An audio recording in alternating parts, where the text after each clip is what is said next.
In your speech, you talked about opportunities missed in the past several years and decades. What about the road ahead? Do you see any potential possible opportunities ahead? Well, that's, as we say, a bit above my pay grade. I mean, I can't make, I'm a historian, so I tend to look back. I think there's always opportunities that are open. I think if you look at Secretary Clinton's last statement of Manama dialogue, where she extended the olive branch, said that there's the door is still open for discussion and dialogue.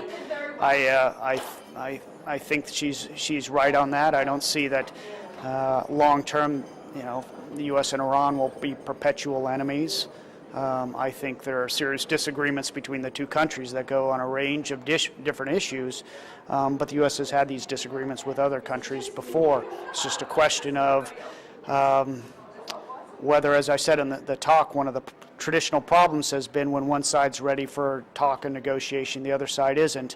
Now I think we're in a situation where the Iranians are, perhaps for their own domestic reasons, are not willing to or can't come to their own internal consensus to decide on nuclear issues or a wide range of issues that divide us. So, I mean, ultimately, I'm optimistic, but like I say, it takes two different sides to the problem here, and the U.S.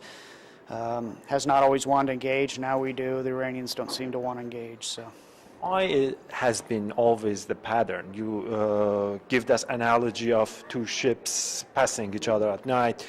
What went wrong? Why it has been always? We have seen this pattern. What is the underlying cause? I think the underlying cause is fundamentally an outgrowth of the Iranian Revolution. The thing that spurred the Iranian Revolution, one of the main pillars is anti-Americanism. The takeover of the embassy, I think in many ways permanently soured relations for a long period of time. I think that's the undermine. And I think there's two different competing visions of the Middle East. I think there's a potential, anyway, that the two countries sort of rival hegemons for the Middle East. At least that's what some have said. So that the Iranians themselves are trying to assert what they see as their historical role as a major regional power, and they see the U.S. as the chief obstacle. And it's tied into the long-term notion, long-term views of what started the revolution to begin with. There's a lot of distrust by the Iranians on U.S. intentions. I think I tried to talk, and a lot of that is actually misunderstood in the sense that a lot of the things the United States have done actually were not geared to be anti-Iranian. But from their perspective, they always came across that way. So it's a very complicated issue.